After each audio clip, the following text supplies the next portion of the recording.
À tous. Aujourd'hui, j'ai envie de vous raconter une histoire extraordinaire, celle du Jésunois Simon Kimbangu. C'est une histoire passionnante parce qu'elle se passe en 1921 et qu'on a beaucoup de sources de l'époque qui nous permettent de comprendre comment naît un prophète, comment surgit une église à partir de sa prédication et comment s'écrit un évangile à partir de témoins exaltés et qui n'ont pas toujours beaucoup d'instructions. C'est un Jésus observable dans son jus, dans son contexte, et qui nous permet d'un peu comprendre et de nous mettre dans la peau des Juifs et des Romains, d'imaginer comment eux ont vu Jésus et de comprendre qu'à leur place, on aurait peut-être aussi condamné Jésus. Vous allez voir que Kimbangu, c'est vraiment une copie conforme de Jésus, mais en noir.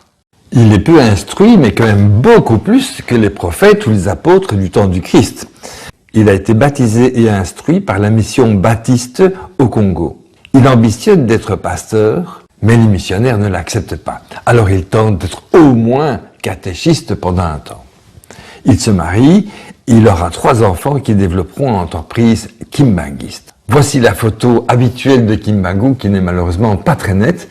c'est celui de droite. Sa prédication commence en avril 1921, c'est-à-dire il y a 100 ans. Sa prédication va durer jusqu'à son arrestation en septembre de la même année, c'est-à-dire après quelques mois, comme pour Jésus. Et il faut qu'il ait justement 33 ans comme Jésus, c'est pour ça que certains le font naître en 1887. Et vous voyez sur la dernière photo, une de ces statues géantes. Le 6 avril 1921, il guérit par l'imposition des mains une femme malade à Léopoldville. Selon les versions, il s'agit d'une vieille femme, d'une jeune femme, d'une femme enceinte, d'une guérison, d'une résurrection. C'est pas très clair. Mais puisqu'il y a une date, le 6 avril, ça donne l'impression d'un fait réel. Et ensuite, il retourne dans son village Nkamba, mais il est précédé par sa réputation de guérisseur et il va attirer les foules. Enfin, quelqu'un de plus puissant que les Blancs. Et lui-même, il y croit. Il a été formé par les missionnaires pour croire que derrière le monde réel, il y a un monde surnaturel où tout est possible et qu'il suffit d'avoir la foi. Il croit dans cette guérison miraculeuse. Et il croit dans sa foi. Et il croit en lui, alors les autres vont croire en lui aussi. Et il croit avoir une mission. Et de là commence sa prédication et son succès de foule. Il a parlé avec Dieu. Et en même temps que sa formation, les missionnaires lui ont enseigné en fait tous les trucs de Jésus. Ses miracles, sa façon de parler. Et ça marche. Il prophétise à tout va. Il dit ce que les gens veulent entendre, il leur annonce de bonnes choses sans que ça ne leur coûte rien, puisque c'est pour plus tard. Et il ne réalise jamais rien de concret, si ce n'est des actes de thaumaturgie, dont le témoignage est toujours très discutable. Les gens viennent de loin pour se faire guérir. Les éclopés font la course pour être guéris par Kimbangu. Certains se sentent guéris et font de la publicité pour le prophète, d'autres sont déçus et vont se plaindre chez les concurrents, les missionnaires, en leur disant « Vous savez, Kimbangu, mais Kimbangu se défend évidemment avec le soutien de ses acolytes et il leur dit « Mais si ça n'a pas marché, c'est parce que vous n'avez pas assez la foi. » Alors en quelques semaines, Kimbangu attrape le gros coup et il n'y a plus de limite. Comme pour Jésus qui passe d'une prédication paisible, orientée vers les autres, à un stade où il se prend pour Dieu et veut que tout le monde lui obéisse, eh bien Kimbangu aussi, à un moment donné, se prend pour Dieu. Il est l'envoyé du Dieu Tout-Puissant. Il est l'incarnation de l'Esprit Saint lui-même. Le Christ a déménagé son royaume de Jérusalem à Nkamba, son village natal dans le Bas-Congo, qui deviendra la nouvelle Jérusalem. Présentement, le Christ, il a changé d'adresse. Il y a encore plein de similitudes avec Jésus. En particulier, il fait des tonnes de miracles. Il rend la vue aux aveugles. Il fait entendre les sourds. Il fait marcher les paralytiques. Il chasse les démons. Il ressuscite les morts. Il rassemble les foules. Bref, la totale. À propos de foule, dans un texte, il parle d'une foule immense. Et puis un peu plus loin, il précise 65 personnes. Alors, que signifie le mot foule dans les évangiles? Il nomme aussi des apôtres, et une particularité, il se fait dénoncer pour 30 francs. Il annonce plein de bonnes choses sans que ça ne lui coûte rien, puisque c'est pour plus tard. Et en particulier, il leur annonce que les noirs vont devenir blancs et les blancs vont devenir noirs. C'est très intéressant parce qu'on comprend qu'aucun blanc ne va vouloir adhérer à cette religion de peur de devenir noir. Donc, Kimbangu annonce clairement que c'est une religion qui est destinée aux noirs, mais quand Jésus annonce que les premiers seront les derniers, Jésus annonce aussi que c'est une religion destinée aux derniers. Et pourtant, il y a beaucoup de premiers qui vont vouloir adopter la religion chrétienne, des rois, des princes, des empereurs, des bourgeois. Et ça, c'est incompréhensible. Alors, grâce à Kimbangu, il va y avoir une espèce de réveil chrétien noir. D'une certaine façon, les missionnaires profitent de ce réveil chrétien parce que Kimbangu est contre la sorcellerie, il interdit les fétiches, il est contre la polygamie, contre l'alcool, contre le tabac, contre l'indécence. Donc d'une certaine façon, ça sert les missionnaires qui en même temps sont surpris de la crédulité de ces indigènes, en oubliant que Il faut exactement la même crédulité pour croire au miracle de Jésus. Et puis les missionnaires n'aiment pas trop quand ça se passe sans eux. Ainsi, les missionnaires vont finir par rejeter Kimbangu, tout en se battant entre eux, comme le faisaient les différentes confessions juives. Par exemple, les catholiques vont reprocher aux protestants d'avoir favorisé le mouvement prophétique de Kimbangu. Et on peut comprendre cette tension parce que la fréquentation des églises baisse, des dispensaires se vident parce que les gens préfèrent une guérison miraculeuse qui est bien plus efficace que d'attendre au dispensaire. Il prophétise aussi la fin de la domination du Congo et la disparition de la race blanche abominable, un peu comme à Jérusalem, on prédisait aussi la fin de la domination romaine. Donc, il se retrouve poursuivi à la fois par les mouvements religieux et par l'administration coloniale. Finalement, il est capturé le 12 septembre 1921 et déféré devant un tribunal militaire. La lecture du verdict du jugement est édifiante. D'abord par sa partialité, Kimbangu n'avait vraiment aucune chance.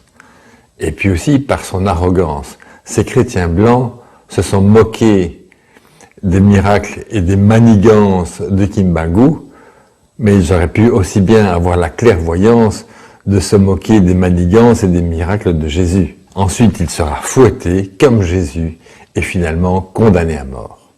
Plus tard, le roi Albert va commuter sa peine en prison à perpétuité. Finalement, il meurt en 1951, 30 ans plus tard, mais ses partisans diront qu'il est mort plusieurs fois pendant sa vie publique en résistant toujours, sauf en 1951.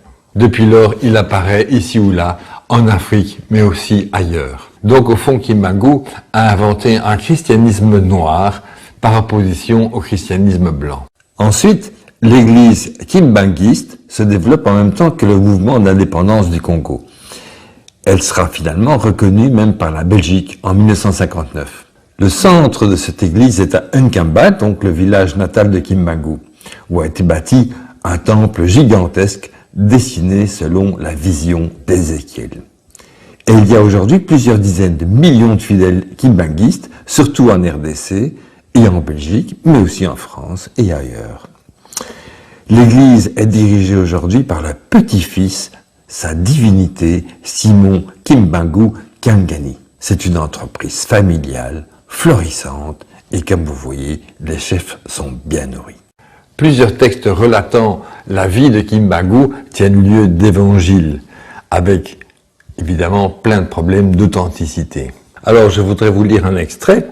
À Kinshasa, le prisonnier était transféré à la prison de Kintambo, puis ensuite à Lutendele, au bord du fleuve Congo. Et là, les autorités coloniales vont mettre Papa Simon Kimbangu dans un fût contenant des produits asphyxiants.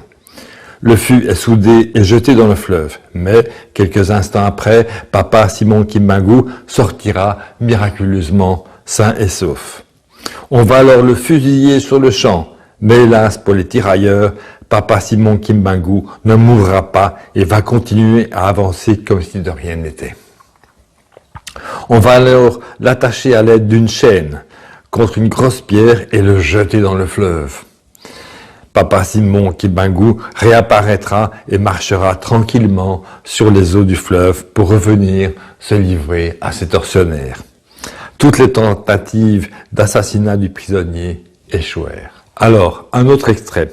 À l'annonce de la mort de Papa Simon Kimbangu, les autorités coloniales étaient très joyeuses. Et le même samedi 13 octobre 1951, un dîner fut organisé à l'hôtel Regina de Kinshasa. En plein dîner, Papa Simon Kimbangu réapparaît physiquement en leur présence. C'était la vraie panique, la grande débandade. Chacun prenait ses jambes à son cou. Il y eut des fractures et des blessures au cours des fuites tout azimut. Le seul Congolais témoin présent de cette soirée fut par la suite envoyé en Belgique avec toute sa famille pour garder secrète cette nouvelle très troublante. Le témoin divulgua néanmoins le secret au premier fils de Papa Simon Kimbangu. Comment aurions-nous jugé cet homme à leur place? Est-ce que nous aurions confirmé qu'il était l'incarnation du Saint-Esprit et l'auteur de miracles? Est-ce que nous aurions choisi de nous prosterner devant lui? Et aujourd'hui, l'Église kimbanguiste est capable, comme l'Église catholique, d'ergoter sur des points de doctrine parfois très éloignés de ce qu'a dit ou pensé le prophète. Et aujourd'hui, l'Église kimbanguiste est capable, comme l'Église catholique, d'ergoter sur des points de doctrine parfois très éloignés de ce qu'a dit ou pensé le prophète. Et aujourd'hui, l'Église kimbanguiste est capable, comme l'Église catholique, d'ergoter sur des points de doctrine parfois très éloignés de ce qu'a dit ou pensé le prophète. Et aujourd'hui, l'Église kimbanguiste est capable, comme l'Église catholique, d'ergoter sur des points de doctrine parfois très éloignés de ce qu'a dit ou pensé le prophète. Voilà des siècles qu'on se bat pour des dieux issus de témoignages vraiment très flous. Alors, la prochaine vidéo, les péchés n'existent pas. Ciao!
Uma